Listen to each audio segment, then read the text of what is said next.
welcome to the Moonshine Jesus Show. We are glad you have joined us today.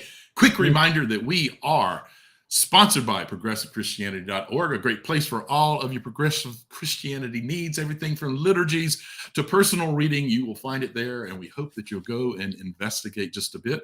And while you're out there investigating that, be sure to follow us. You can follow us on Facebook, the Moonshine Jesus Show. Find us there. More importantly, before you do all of that, why don't you welcome my good buddy, Caleb. How's it going, Caleb? I am great on this Holy Week. Mark, how are you doing? I am doing pretty well myself, man. I'm interested for us to launch into Dungeons and Dragons and our thoughts on it. I have a feeling that we might end up in different places and maybe in unexpected places based on our histories with the board game. We're going to see. I don't know. We'll find out. More importantly, though, let's let folks know we are talking about Dungeons and Dragons, and that means that there will be spoilers everywhere. So don't expect to come out of this thinking that we won't spoil anything, because it's going to be heavy spoilers. We promise you that. We will always promise you that.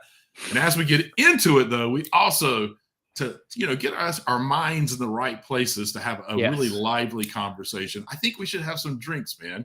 So where did you go with your drink on this one?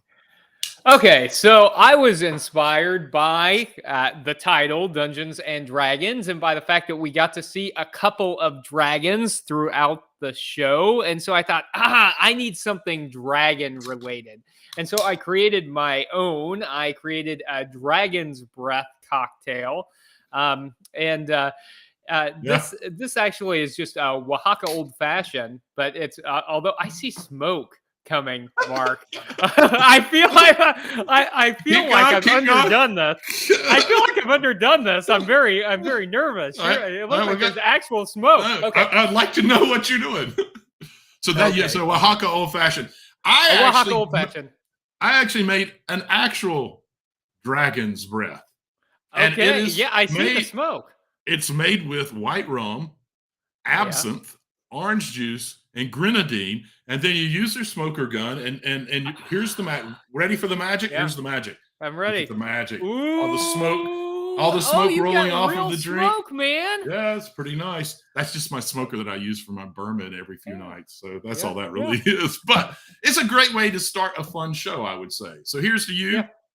Here's to you. Mine's mezcal and tequila. So it's smoky taste. Nice. Lovely. Ooh, that's pretty good. All right.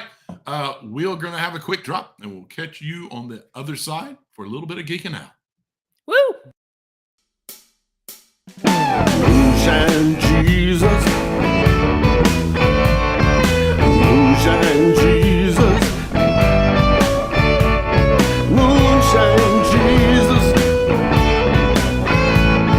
Moonshine Jesus, won't you shine a light?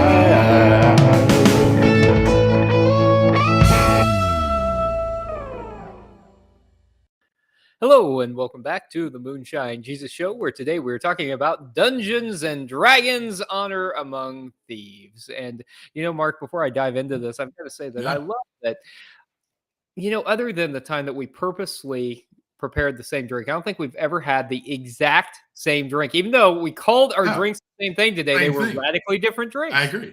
It's interesting. We've been doing this for over a year. Right. And somehow we have not repeated exact drinks yet. So we'll have to figure out some celebration when that day actually occurs. I don't know what it'll be. That's right. Yeah, we'll have something built in when because we don't ever talk about our drinks ahead of time. It's a surprise. Right. No, as is our conversation. One of the fun things about the Moonshine Jesus Show. So we are talking about Dungeons and Dragons, Honor Among Thieves. It is a recently released fantasy heist action comedy film. That's a lot of things. Based on the tabletop role-playing game Dungeons and Dragons. It's set in the Forgotten Realms campaign setting and has no connections to the film trilogy that was released between 2000 and 2012. So, Mark, look, you already hinted at this, but all I know about Dungeons and Dragons is what I have learned from watching Stranger Things. And I think a lot of us might be in that place. This board game is seeing a recent resurgence with Stranger Things, and people have started to get more interested in this. But Man, there are no Demogorgons. There's no Mind Flayer. There's no Vecna in this show. So help me understand. Yeah. How does this film and the storyline relate to D&D as a whole? This is so D&D, and we'll get to this at some point. It's probably part of the problem I have with it. I was a big D&D player, kind of in the first century when D&D was big. They came out in the late 70s, I think. I played in the mid to late 80s, and I played a lot. And so the characters that we have are all characters that you can play when you're playing D&D. The setting that everything is in an actual setting that people would be sitting around a table playing in. The magic spells that get cast are all from there. And part of my frustration, though, is it's very clear they wanted the movie to feel like someone was playing a game. So you have these moments where a character keeps repeating something like an action. Whereas in any other movie, they would do it once, it would be over, and then they would jump into, say, the action. So there's a scene where the lead character that's played by Chris Pine, Edgin, is got his arms tied, and he's trying to use the stone edge to cut through the ropes. Right. And all along, Holga is fighting the battle. Well, he tries the entire battle to do that. Well, you know, that happens in a real campaign around a table because you've got one person who's rolling his 20-sided die trying to get the right number so he can cut the ropes. And then you've got this other one who rolled a 20 and is all about the battle and is, you know, winning every confrontation. And that works great around a table when you know what's happening. But in a movie, it's really just playing to the D&D audience. I was fortunate enough. I was at the movies. There were two different groups of clearly folks who do campaigns together. And they were having the most fun.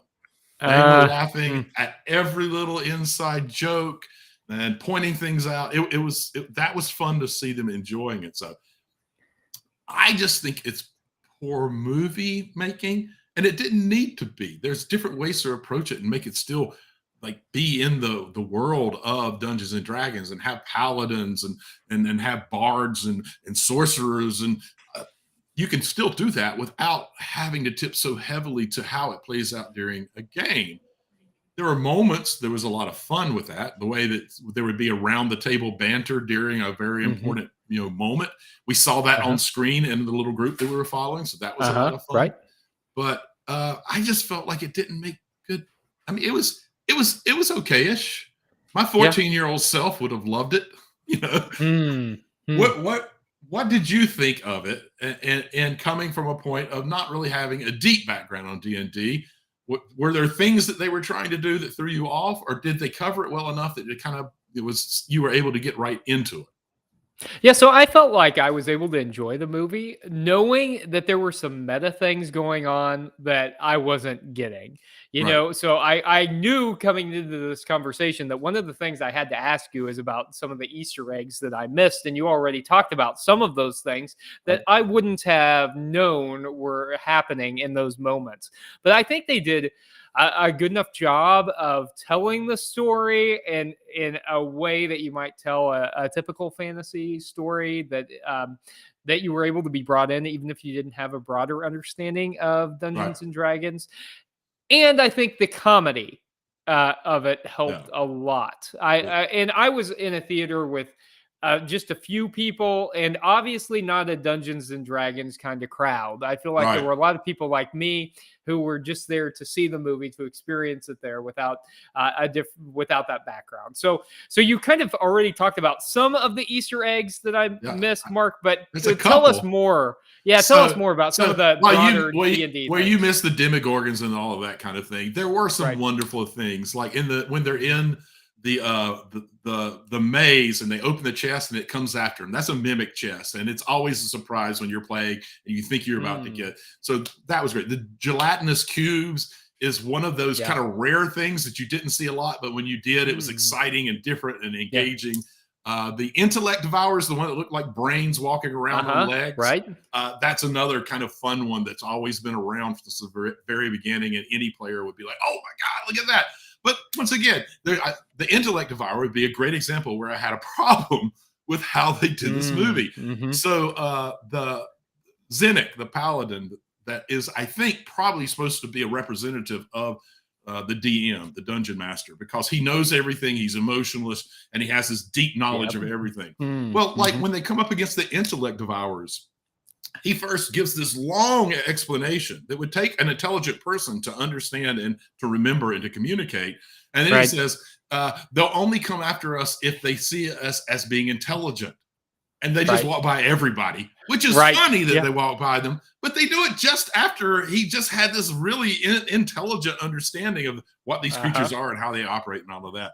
And one other wonderful moment of hat tip to players, when they're standing at the bridge and they're going across to get the helm, and the bridge has all these perfectly shaped, lined up bricks, and the paladin stands there, Zinc stands there, and he says, all right, this is how this works. And he starts going through this crazy complex, as if it's nothing, which is exactly what DMs sometimes do. They overcomplicate it, and everyone at the table is kind of staring at each other going, how in the world are we going to remember any of this?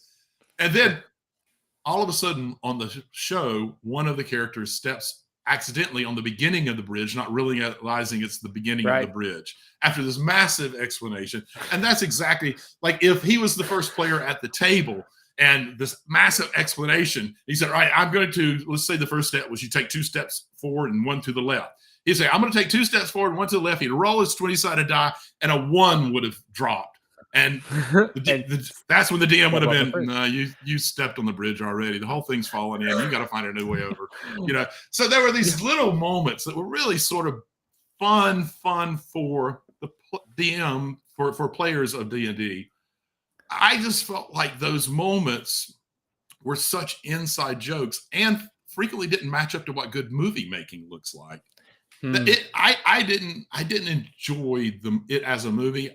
I don't think that D&D, if you're trying to repeat the experience of playing at a table, I don't think trying to make it into movies ever going to work if that's what you're trying to do. It hasn't worked. They've tried before. There was another one that was released to the movie theaters. It didn't work. There was another one that they made since 2000 that was so bad they just released it straight to video. And then someone made a movie for television streaming, and it was also horrible. I just think if you're going to do it, do what a lot of folks are saying they're thankful they didn't do.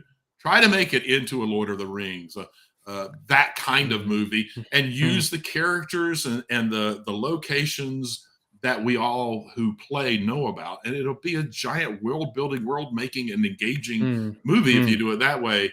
But don't try to make me feel like I'm playing a game, because I'm not. The closest I came to feeling like playing a game is like we talked about Wick 4 the last time.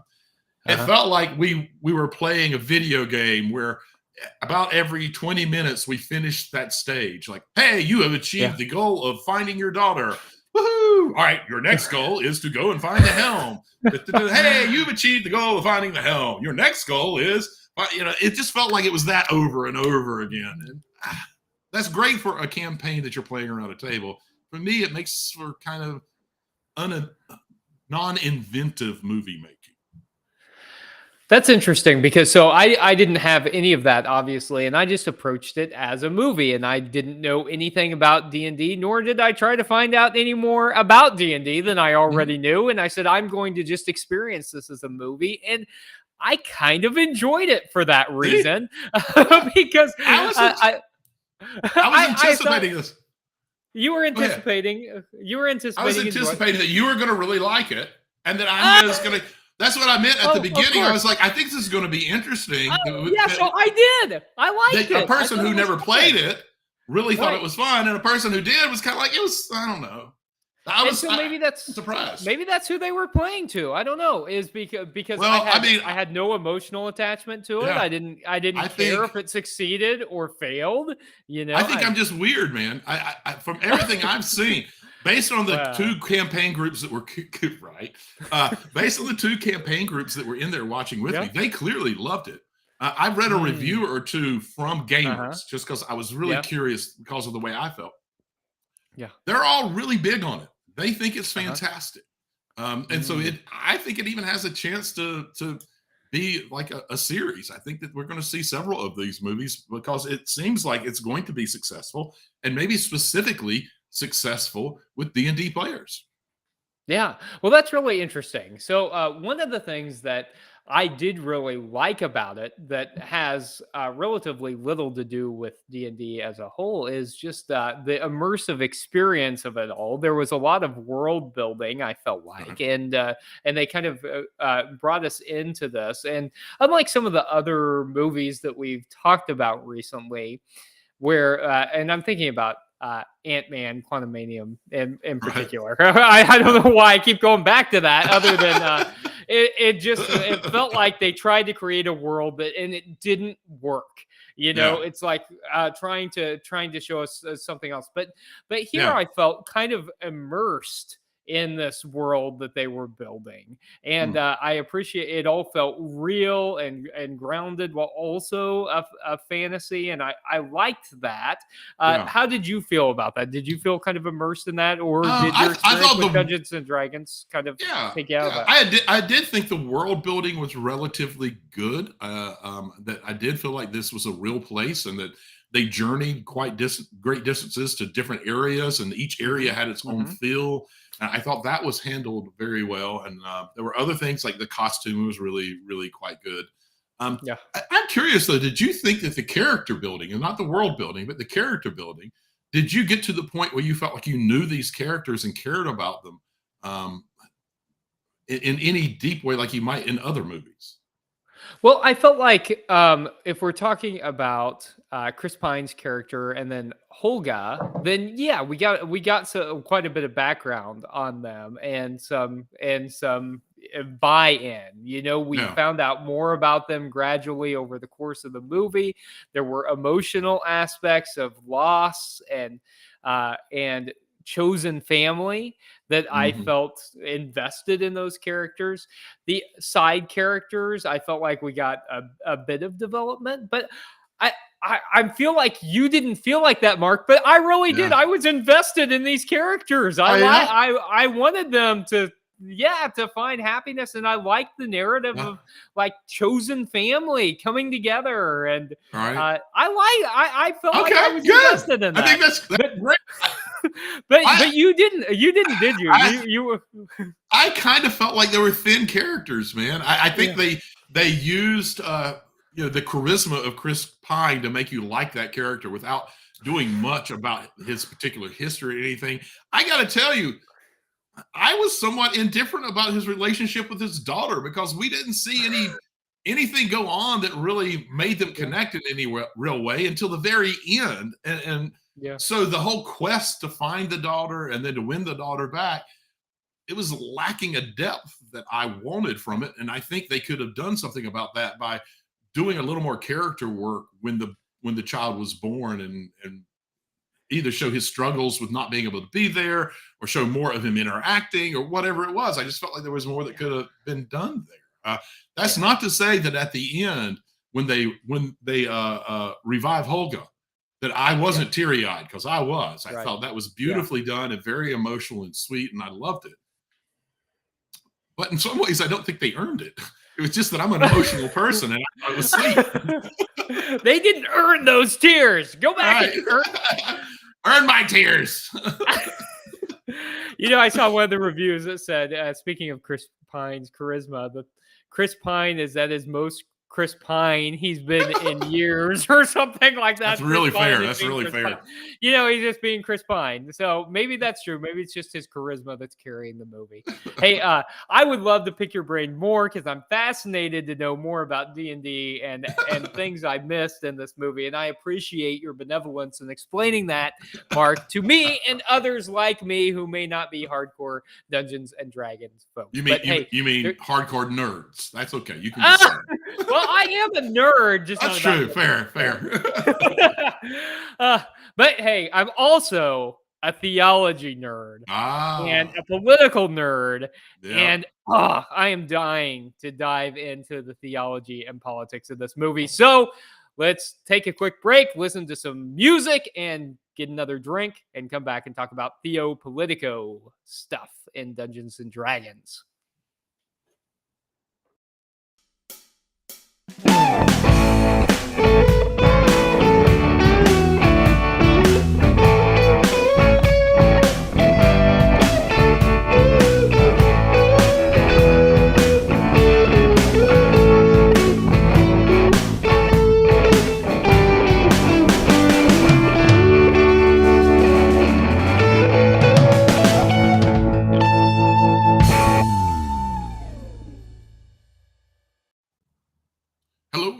to the Theopolitico segment of the Moonshine Jesus Show.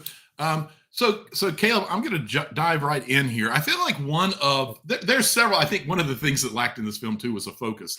There's several themes that happen throughout the movie at different times, but one that was sort of an overriding theme. One particular character, Simon in particular, but I think of many of the characters, was learning to trust themselves. It seems that we've seen a lot of movies where one of the key themes is self-belief or self-doubt. And so not really not to keep going back to it too frequently, but it's clearly an important theme in this movie and for people in general. So just some quick kind of questions about that. In what ways do you believe that self-doubt limits us? What are the big reasons why that's an issue that we need to overcome? Why are we seeing the theme of it so frequently in movies and seeing folks like kind of the inspirational of beginning to believe in themselves? What do you think that is, and how does it limit us? Yeah, so one of the quotes that stood out to me in the movie was when Simon says, "It was just me holding me back." And Yes. I think one of the things that we've seen is that in our society there is a lot of self-doubt, especially as we're thinking about coming through this other side of the pandemic. I think a lot of people are unsure about themselves and unsure where they are. I think I think we've seen things like anxiety and depression really grow in number through the and prevalence throughout the pandemic. So I think that's part of it. Is I think people are asking a lot about who they are and who they're supposed to be on this other side of the pandemic. I think another thing that's tied into this is just kind of this narrative that we have in the United States where we think that we are responsible for our future, and we think that like things are in our control. And I think there's a lot of struggle with that right now as we're seeing that things are really out of our control. And so I think like in the zeitgeist of what's going on in the United States right now, we're seeing all of those things kind of tangled up together. And that's why I think we're seeing more and more movies dealing with it. That was kind of me rambling about a lot of different things. But I agree with you. I think one of the big parts of why we're seeing these themes come out, and I mean, it's just important in general. Self-doubt is just a reality of being human and overcoming. But I think one of the things that bolsters us against that is being in community and being celebrated in community. And we've been isolated for so long. That certainly we've been separated from access to that. So a follow-up question then, considering that, is how do we end up helping each other learn self-belief? What kinds of things can we do for each other? So I think whenever you have people around you who see things in you that you don't see in yourselves, that can be very powerful. And whenever people affirm things in you and tell you that you're good at things, or they see these gifts in you that maybe you don't see in yourself, that can be incredibly empowering. And so I think one of the things that I really liked about this movie was that we had people who kind of chose to be with each other in some ways out of necessity and in some ways out of just happenstance, but chose to be with each other. And through not having any other choice, I suppose they affirmed each other's skill set. And it was kind of made funny, like, well, maybe they weren't really ever going to be able to actually achieve these things, but then in the end they ended up being able to do it.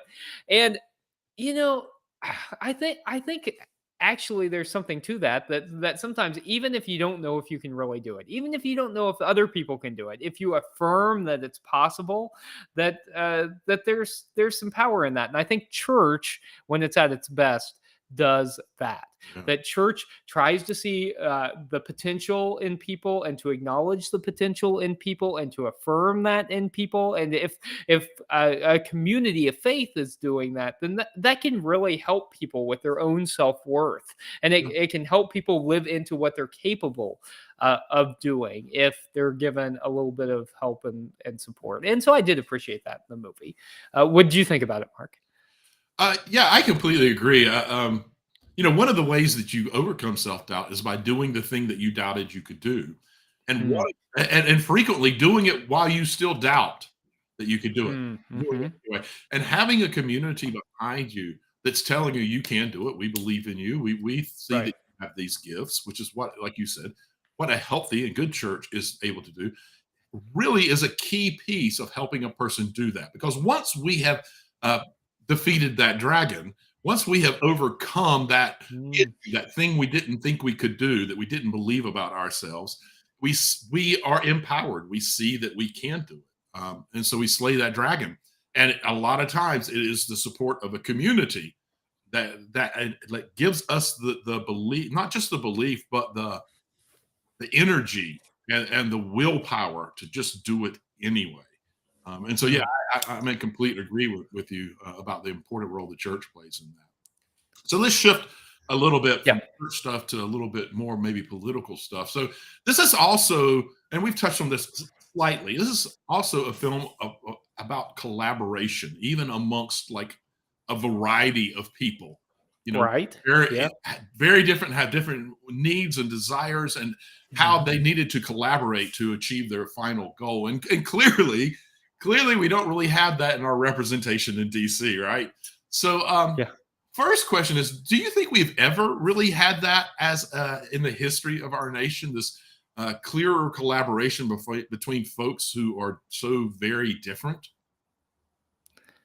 No. I mean, I think for most of our nation's history, it has been people who have been very homogenous, right? I mean, whenever for most of our nation's history, we had white male landowners who were making decisions, and it's only been, even in the last century or less than a century, right, that we've been able to see growing diversity, to see women in leadership, and to see now people who are openly LGBTQ plus identifying, and to see people of color and various racial and ethnic backgrounds beginning to get into leadership of the country. And so I think for most of our nation's history, even though they would have seen themselves as diverse, maybe being from the North and the South or something like that, but really very homogenous group. So no, we haven't had a heterogeneous group of people making decisions. And so I understand that there's a lot of work that needs to be done. Even when we did have that group of people who really looked exactly the same, let's be honest, they had very different ideals that they worked towards. Did you see, when you think of history, were they able to collaborate over those ideas, or have we always been this deeply divided nation?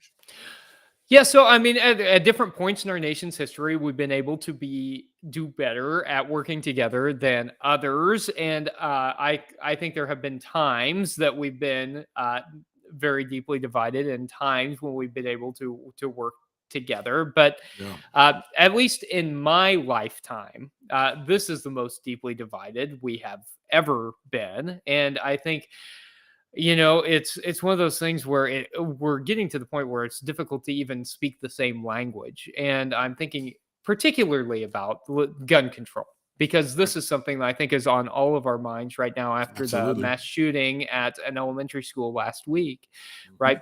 And I've been thinking about this over the course of the past week, that, a decade ago was Sandy Hook. And after Sandy Hook, both Republicans and Democrats were able to talk about common sense gun reform, and nothing ended up happening, right? But at least Republicans 10 years ago were willing to give it lip service.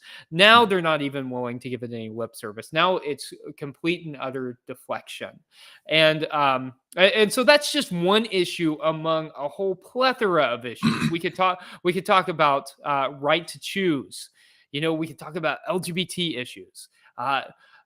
Drag is something that's going on all over the country. Oddly, all of a sudden, it's a big issue. All of a sudden, right? And so it seems like there's very little common ground to talk about. And Mark, I could use your guidance on this, on how we even come to find common ground. When I wish I had more guidance. I wish I had more Yeah. guidance on this, man. I agree with you. We've never not been somewhat divided. There's always been sort of a history of when an issue is important enough, being able to find a middle ground and at least make some progress one way or the other towards fixing the issue. And we've become so divided that we're much more interested in winning than we are in making it a better world for folks. If anything, there seems to be a whole group of folks who are very intent on making sure that they are better off than anybody else. I'm not sure how to overcome that, man. I mean, we see all the time in stories and in the histories of not just our nation, but of the world, that when people manage to overcome differences and collaborate and work towards something that will help the larger majority or to solve a big issue, we all end up better off. Even as a nation, you can just make this completely an economics question. When you do that, you tend to build a healthier, thriving economy, no matter what the issue is. People are more willing to feel trust in what's going on and to be involved in it. So even if that's your only concern, I'm just saying that in so many places, learning to collaborate over differences to solve problems tends to make for a stronger nation in all kinds of places. And we seem to have lost sight of that as a nation. And I'll be honest, if we don't learn to overcome it, I am certain that it will be our downfall. Yeah. I 100% agree. And I think we're seeing this division very strongly in Christianity too. I think fundamentalist Christians have been largely responsible for, in collaboration with kind of alt-right people, politicians, have been very much responsible for some of this turn in our country. And, we're not even, I think, as progressive Christians, able to find much common ground with fundamentalist Christians to be able to even appeal to a common sense of decency, or even to the teachings of Jesus, or even to the ethical teachings, to really unite us as a people. So, man, Mark, I'm nervous about ending this segment there with not a lot. I need something hopeful. Do you have something hopeful to end this segment with? Well, I would like to have something hopeful, but I actually think that sometimes it's good to live in the stress and in the recognizing that we have this frustration in front of us, and that it is a very large. It's too easy to come up with a nice, happy, cheery thing and say, "Ha ha, it'll be okay." And right now, I think we're healthier to say, right now it's not okay, and right now we have work to be done, and it's okay to live in this frustration, because maybe this frustration will inspire us a little bit to do the work that it's going to take to change things in a way that will help more people and make us a healthier nation. Okay, you're inspiring me, Mark, to get out there and do something good. I accidentally inspired you anyway. All right, listen, we could go on and on this. I think it's a really important topic that there's a lot to explore, but we've exhausted our time for this segment. So we are going to have the joy, the thrill of getting to go to our favorite segment, the Make Me Look Stupid segment, our next segment coming up. So we'll catch a quick break and catch y'all on the other side.